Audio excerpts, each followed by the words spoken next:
Everyone, welcome to Sanmarga classes. 21ನೇ ಪ್ರಶ್ನೆ, ಕುಟುಂಬ ಎಂಬಂತಹ ಚಾಪ್ಟರ್ ಇಂದ ಬಾಲ್ಯದಲ್ಲಿ ಕುಟುಂಬವು ವಹಿಸುವ ಪ್ರಮುಖ ಪಾತ್ರವೇನು ಅಂತ ಕೇಳ್ತಾ ಇದ್ದಾರೆ.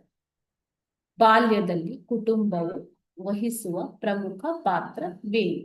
ಕುಟುಂಬ ಅಂತಂದ್ರೆ ಏನು? ತಂದೆ, ತಾಯಿ, ಮಕ್ಕಳು, ಮೊಮ್ಮಕ್ಕಳು ಇವರ ನಡುವೆ ಇರುವಂತಹ ಒಂದು ಬಾಂಧವ್ಯ, ಇದನ್ನ ಕುಟುಂಬ, ಈ ವ್ಯವಸ್ಥೆಯನ್ನ ನಾವು ಕುಟುಂಬ ಅಂತ ಕರಿತೀವಿ ಮಕ್ಕಳೇ. ಓಕೆ, ಸೊ ಬಾಲ್ಯದಲ್ಲಿ ಸಾಮಾಜಿಕ ಹೊಣೆಗಾರಿಕೆಗಳು ಹಾಗೂ ಸಹಕಾರದ ಮೌಲ್ಯವನ್ನ ಕುಟುಂಬವು ರೂಪಿಸುತ್ತದೆ.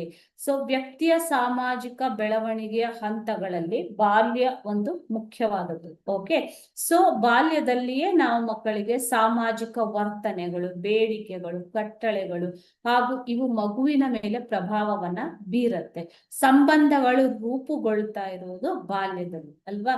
ಸೊ ಹಾಗಾಗಿ ಕುಟುಂಬವು ಬಾಲ್ಯದಲ್ಲಿಯೇ ಒಂದು ಮಗುವಿಗೆ ಸಾಮಾಜಿಕ ಹೊಣೆಗಾರಿಕೆ ಏನು ಹಾಗೂ ಸಹಕಾರ, ಪರಸ್ಪರ ಸಹಕಾರ ಮನೋಭಾವವನ್ನ ಬೆಳೆಸುವುದರ ಮೂಲಕ ಈ ಮೌಲ್ಯಗಳನ್ನ ಮನಗಾಣಿಸುತ್ತದೆ. ಓಕೆನಾ?